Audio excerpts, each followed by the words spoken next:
Assalamualaikum warahmatullahi wabarakatuh. Salam sehat, salam sejahtera bagi kita semua.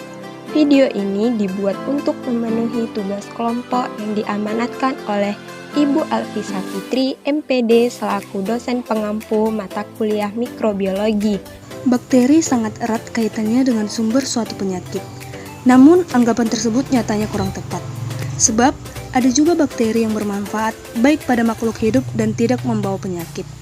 Untuk mengenal lebih lanjut apa itu bakteri, simak penjelasan yang akan saya dan rekan saya sampaikan dalam video ini. Definisi bakteri. Istilah bakteri berasal dari bahasa Yunani, yaitu bakterion atau bakterium, yang berarti batang kecil.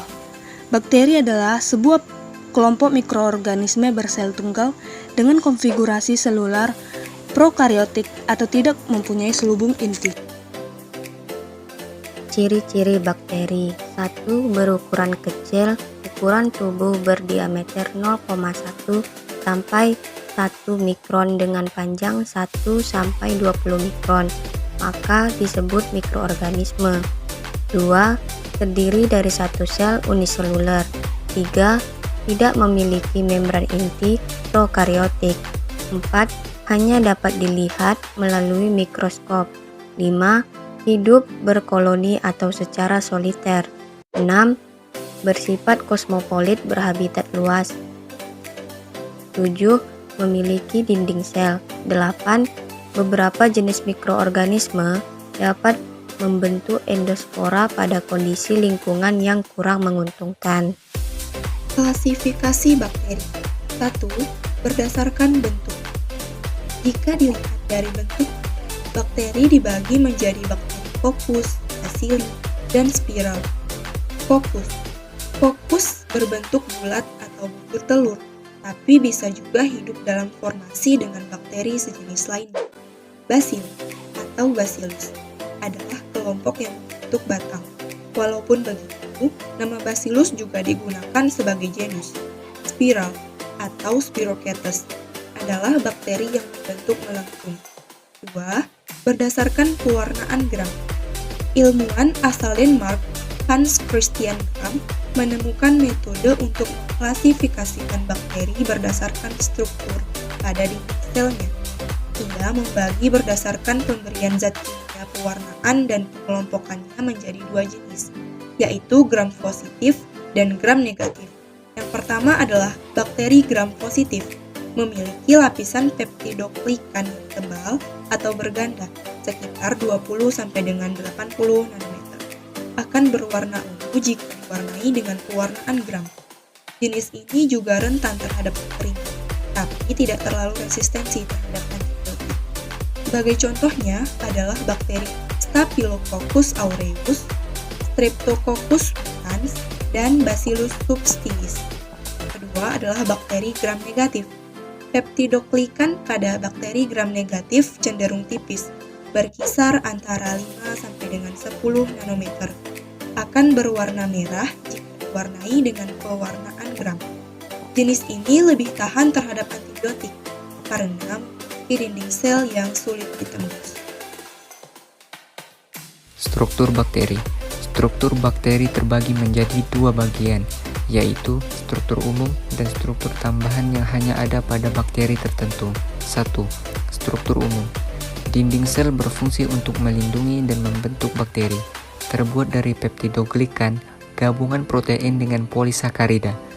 Berdasarkan ketebalan peptidoglikan tersebut, organisme ini terbagi menjadi 2 jenis, yaitu bakteri gram positif dan bakteri gram negatif. Membran plasma bersifat selektif permeabel, yaitu hanya bisa dilalui oleh molekul atau zat tertentu saja. Membran ini tersusun atas fosfolipid dan protein. Fungsinya sebagai berikut. Alat transport elektron dan proton yang dilepas saat oksidasi makanan. Alat pengatur pengangkutan zat yang keluar masuk dari membran sel. Tempat membentuk mesosom. Sitoplasma. Struktur tubuh bakteri berupa matriks vertikal yang terdiri dari air, enzim, nutrisi, limbah, dan gas. Sitoplasma mengandung asam nukleat, karbohidrat, protein, lemak, ion organik, dan kromatofora. Berfungsi untuk tempat reaksi-reaksi kimia sel. Ribosom. Ribosom merupakan butiran-butiran yang tersebar di sitoplasma, mengandung protein dan ribonukleik asid atau RNA. Ribosom berfungsi sebagai tempat sintesis protein, nukleoid atau bahan inti.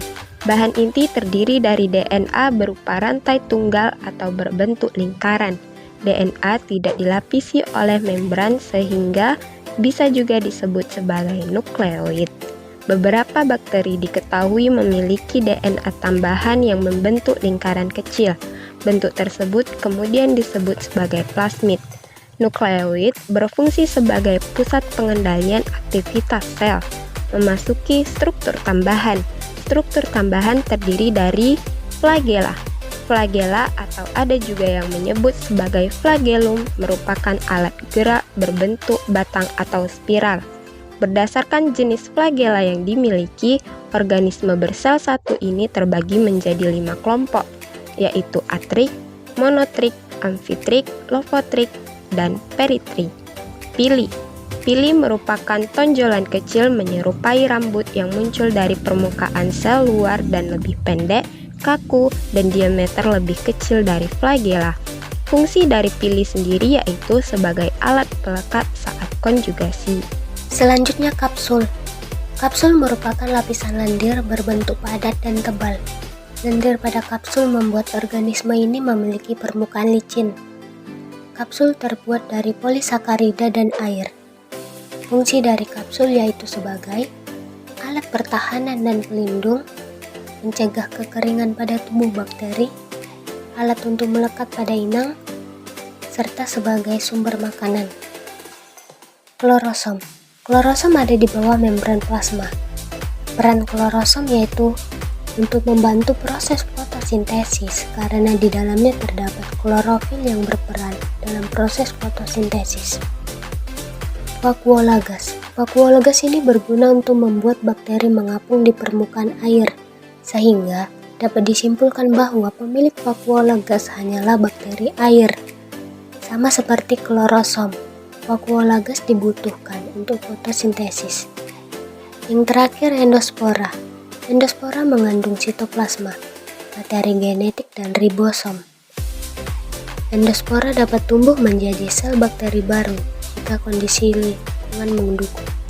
Demikianlah pemaparan materi yang kami sampaikan. Wabillahi taufiq wal hidayah. Wassalamualaikum warahmatullahi wabarakatuh.